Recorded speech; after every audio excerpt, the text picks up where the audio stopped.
After the collapse of the Soviet Union, Moscow promised economic and political independence to the republics that became part of the federation. All of this was documented in declarations and treaties. However, the word autonomous soon disappeared from the names of the individual republics, and the Russian authorities integrated the regions into a conventional, vertical system of government. От 90-х годов, от лозунгов. There is very little left of the 1990s of Boris Yeltsin's slogans, "Take as much sovereignty as you can." It was a protest that took place against the backdrop of the counter-terrorist, as it was called in Russia, operation in Chechnya. On the one hand, they demonstrated their superiority. On the other hand, they gave some benefits, which consisted in budget subsidies to these republics along with a complete ignore of corrupt and semi-feudal orders. From 2005 to 2012, the Kremlin cancelled the direct elections of governors. They were now appointed in Moscow, in addition to all revenues from the use of natural resources, mineral extraction and value-added tax are now sent to Moscow. As of June 2023, 22 regions of Russia can cover no more than half of their expenditures on their own. Реципиенты.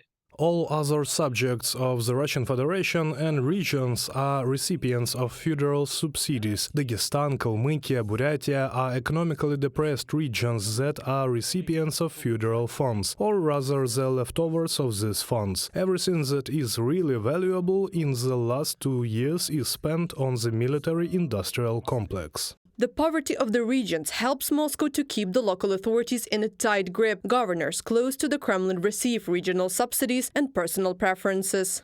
All the money goes to Moscow, and Moscow decides who gets how much. And often, gubernatorial election campaigns are based on the assumption that the candidate has good relations with Moscow, which means that it will be easier for him to get preferential treatment for the regions. But this is not a normal attitude. Why should personal relations determine how much money a region gets? Alexandra Garmazhapova, head of the Free Buryatia Foundation, from the publication Inverstka. The region's dependence on Moscow, among other things, helps the regime to continue its war against Ukraine. The authorities turn a blind eye on the widespread mobilization in the republics. Often, due to poverty, locals go to the front to feed their families, but representatives of indigenous people who oppose the war and Kremlin's policies are repressed. There has always been chauvinism in Russia, but now there is even more of it. We see Russian nationalism being nurtured. All of Putin's ideologists are Russian nationalists. The war with Ukraine is being fought under the slogan of Russian peace. So we see the imperial flag beginning to rise over the state. Ruslan Gabbasov, Bashkir national activist, from the publication Inverstka.